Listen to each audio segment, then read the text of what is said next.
Assalamualaikum warahmatullahi wabarakatuh. Balik lagi bersama gua di channel Respati dan Usurya. Channel yang mengulas tentang berbagai cerita mistis yang diangkat dari kisah nyata. Pada kesempatan malam hari ini gua bakal bercerita tentang seorang pemandu karaoke yang diperkosa sampai dibunuh di sekitaran kebun teh. Nah, mau tahu ceritanya seperti apa? Tonton sampai habis, jangan di-skip. Jangan lupa subscribe dulu bagi yang baru nonton. Cerita kita mulai sekarang.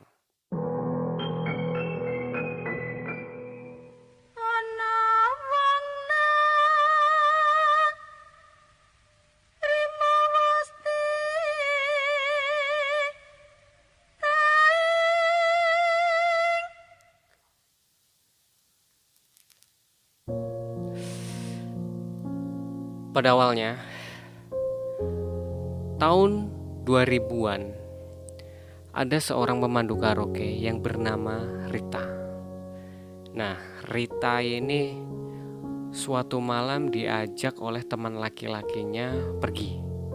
Nah, nggak tahu nih Mbak Rita ini diajak kemana waktu itu kan. Setelah itu Mbak Rita ini diajak di salah satu kebun teh di kota itu. Nah, kebun teh ini memang terkenal sepi banget karena jalan yang menghubungkan kota A dan kota B, atau lebih jelasnya desa A dan desa B. Nah, pada hari itu Mbak Rita diajak ke situ dan 3 hari kemudian Mbak Rita ditemukan meninggal dunia. Entah itu dibunuh oleh teman laki-lakinya itu atau seperti apa. Tapi warga menemukan bahwa Mbak Rita ini sudah meninggal dunia. Jenazahnya sudah membengkak, mungkin sudah hampir seminggu. Nah, waktu itu setelah kejadian itu, gak ada satu warga pun yang berani melintas di jalan kebun teh itu. Nah, pada suatu waktu ada pemuda namanya Bagus. Bagus ini adalah seorang pedagang di pasar. Dia berdagang sayur-sayuran di pasar. Setiap hari dia berjalan menuju pasar melewati kebun teh karena dia tinggal di desa A. Dia harus melewati kebun teh baru sampai ke desa B untuk naikin angkot untuk ke pasar, seperti itulah. Nah, setelah kejadian itu gak ada pilihan lain selain lewat jalan situ. Bagus waktu itu membawa dagangannya, satu di tangan kanan, satu di tangan kiri. Jalan kaki, jalannya terjal, belum diaspal waktu itu, masih jalan bebatuan. Pada jam 3 dini hari, jam 3 pagi, Bagus sudah berangkat karena dia harus berjualan pada pasar pagi. Nah, saat dia jalan dari kejauhan, dia udah rasa takut tuh, tapi mau gimana lagi, jalannya cuman itu aja kan. Kalau dia muter kejauhan, nanti dia ketinggalan pasar gitu. Dia jalan waktu dari kejauhan dia udah ngelihat nih ada sosok wanita yang berdiri di situ. Awalnya dia seneng, wah ada barengannya nih, mungkin mau ke pasar atau siapalah ya. Dia udah seneng nih. Akhirnya dia deketnya agak cepet nih. Dak dak dak dak dak dak. Setelah deket, si Bagus ini ngelihat sosok wanita ini tuh nolehnya itu nggak noleh ke Bagus, tapi pandangannya lurus ke samping. Nah, Bagus mau lewat, jelas lewat di depannya. Akhirnya gue merinding duluan. Bagus jalan maju sampai di depan sosok wanita ini.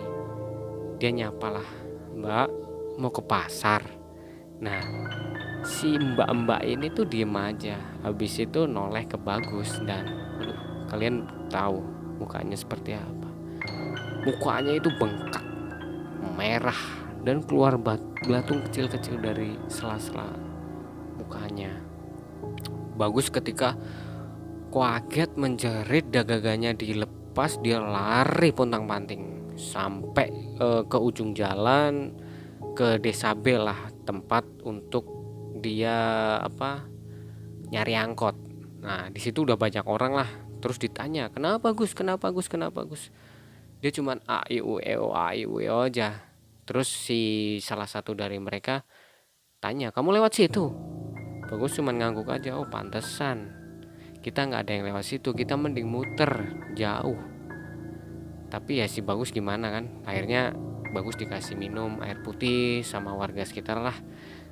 Nah habis itu beberapa orang laki-laki di sana nemenin Bagus buat ngambil dagangannya. Setelah sampai di tempat itu nggak ada apa-apa, sepi-sepi aja, nggak ada orang, nggak ada apa.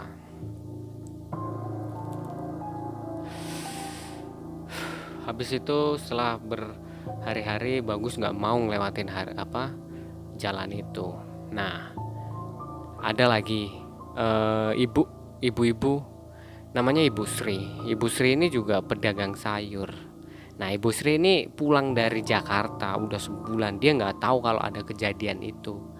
Ya dia ini aja pede-pede aja gitu, pede jalan kaki gitu kan, bawa dagangannya. Nah sampai di tempat itu pula Mbak Sri ini tuh lihat juga ada sosok wanita berdiri di situ.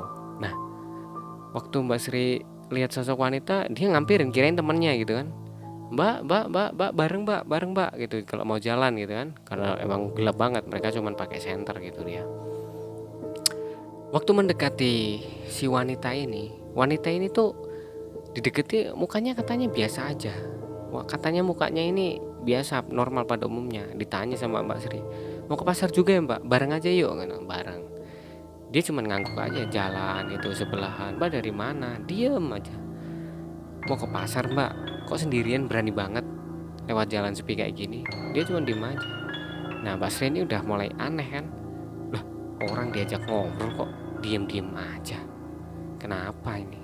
Siapa gitu kan, dalam hatinya udah bertanya-tanya lah. Nah setelah Mbak Sri nengok lagi orangnya, waduh, sama aja guys.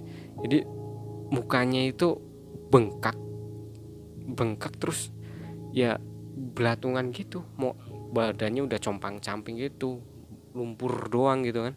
Seketika Mbak Sri langsung pingsan di tempat.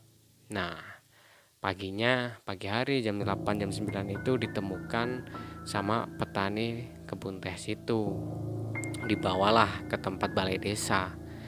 Nah dibangunin, setelah itu Mbak Sri diceritain kalau di situ tuh maksudnya nggak boleh lah sendirian jalan di situ, kalau jam malam sampai menjelang subuh itu memang nggak boleh. Jadi habis kejadian itu jalan itu ditutup untuk sementara waktu pada setelah Isya sampai menjelang subuh. Nah itulah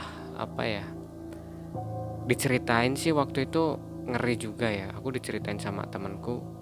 Nah temanku ini masih saudara ternyata sama si mbak-mbak pemandu lagu atau Mbak Rita ini. Sedih banget waktu itu. Memang katanya Mbak Rita dicarilah, ternyata ditemukannya udah meninggal. Ngeri ya guys ya. Ceritanya singkat banget sih, cuman ya menurut aku ngeri banget kayak gitu kan. Nah, kalian pasti tahulah tempatnya di mana, kebun teh itu di mana ya kan. Mungkin cerita malam ini cukup aja.